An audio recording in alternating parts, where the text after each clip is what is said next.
fanática, adoctrinada, manipulada.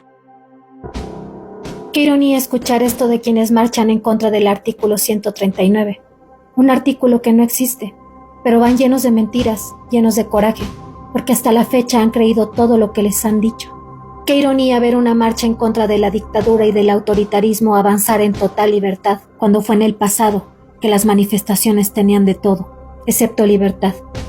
Qué ironía que esas marchas en defensa de la democracia y en contra de la corrupción asista la esposa del presidente que llegó por medio de fraude, quien es también prima de la dueña de la guardería ABC.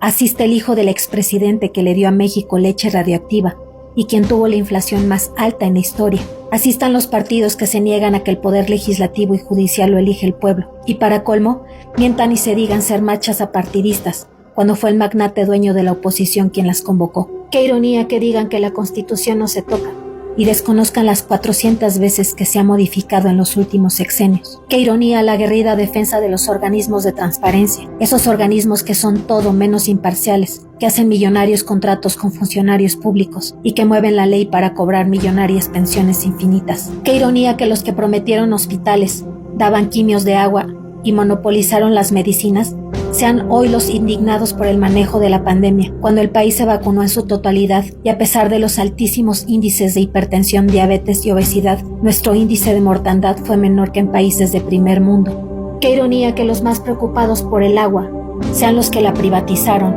los que tienen sociedades con empresas que explotan el recurso y los que construyen indiscriminadamente sin importar si el agua alcanzará para todos. Qué ironía que exijan justicia y desconozcan que de eso se encarga el poder que a pesar de tener los sueldos más altos en todo el mundo, no es elegido democráticamente y hace todo, menos garantizar justicia. Así como deja libres y descongela cuentas a delincuentes, posterga años la justicia de verdaderas tragedias nacionales. Qué ironía que se pronuncien en contra de los que sí tuvieron nexos con el narco, los que sí elevaron la violencia un 200%, los que abastecieron de armas al país, los que hoy están a cargo del estado más violento, los que dejan a cargo de la seguridad a delincuentes, o la que elevó la inseguridad como delegada, y a quien además se le acusa de haber sido ancla en los secuestros de su hermana. Qué ironía que los que marchan por amor a México sean los que se dedicaron a venderlo, los que se dedicaron a saquearlo, los que vendieron todas nuestras empresas, nuestros ferrocarriles, nuestra energía, los que entregaron nuestras playas,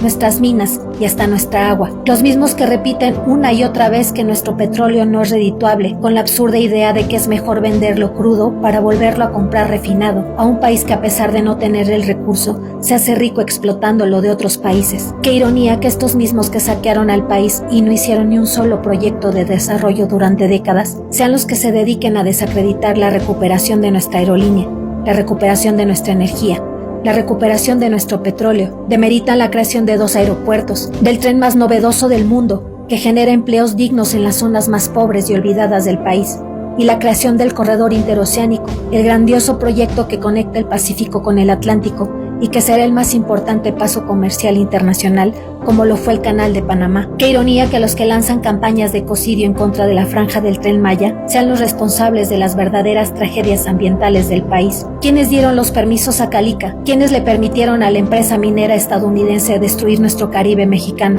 Más de 30 años devastaron 2.400 hectáreas a cielo abierto, una actividad prohibida en cualquier otro país.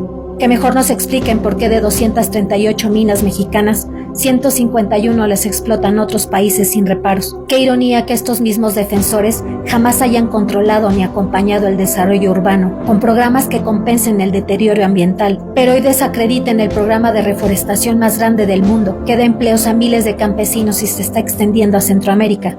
¿Por qué si el medio ambiente les preocupaba, jamás crearon algún programa para la reducción de emisiones? Porque es hasta el proyecto actual en el que se implementaron medios de transporte no contaminantes, Metrobús, Cablebús, Trolebús, o fue el primero en impulsar el uso de bicicletas con 240 kilómetros de ciclovías, o fue el primero en comenzar con el aprovechamiento de energías limpias, con la creación de la planta solar más grande del mundo. Qué ironía que los que dicen desde hace 6 años que seremos Venezuela sean los que sí devaluaron 300% nuestra moneda, los que de un día para otro aumentaron el IVA del 10 al 15%, los que convirtieron deudas privadas en deuda pública, los que desaparecieron empresas sin importar el masivo desempleo, los que subían centavos al salario y siempre por debajo de la inflación, los que redujeron y privatizaron las pensiones, los que construían millonarias obras inservibles e inconclusas, los que resolvían tragedias con cobijas y proponiendo tandas, los que aún siguen viendo la forma de afectar a los ciudadanos, colocando una candidata improvisada, con cero proyecto, a intentar levantar lo que se dedicaron a destruir por 80 años, usando como estandarte los programas sociales que siempre repudiaron. Por muchos años les creímos la idea de vivir en un país pobre, un país que necesitaba endeudarse para sobrevivir, un país que llegó a tener una inflación de más de 4000%, un país con una moneda cada vez más débil, un país que bastaron 2 semanas de influenza para pedir 5 billones y así duplicar la deuda externa. Con estos antecedentes, el pronóstico de México después de 2 años de pandemia y recesión mundial era devastador. Pero no. Para nuestra sorpresa y pese a la peor crisis mundial en 100 años, mientras otros países tardan en recuperarse, México por primera vez no pidió ni un centavo, no aumentaron los impuestos, no se interrumpió el desarrollo. Todo lo contrario, México hoy tiene el menor índice de pobreza en 40 años, el menor desempleo a nivel mundial, tiene la moneda más fuerte frente al dólar, la gasolina y la canasta básica por debajo de la inflación, y además se coloca en segundo lugar en crecimiento económico y captación extranjera a nivel mundial. Hoy México es el 5º principal productor de petróleo y tiene la gasolina más barata que incluso en primer mundo. México se dejó ver como en realidad es,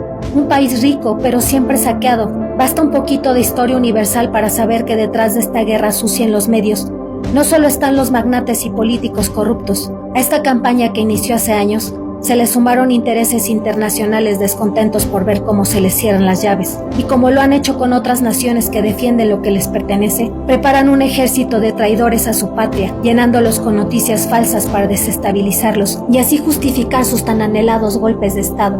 Pero México ya no está solo. Hoy somos millones de mexicanos los que estamos listos para defender lo que nos pertenece. Vivimos muchos años dormidos bajo una conquista sutil y enmascarada, pero ya despertamos. El corazón de México hoy late con toda su fuerza, y del lado correcto, el de la izquierda. Hoy late con hechos y no con palabras. Hoy late en defensa de nuestra soberanía, y desde aquí les decimos que su campaña de miedo habla más del suyo que del nuestro. Porque hoy los mexicanos es miedo lo que menos tenemos.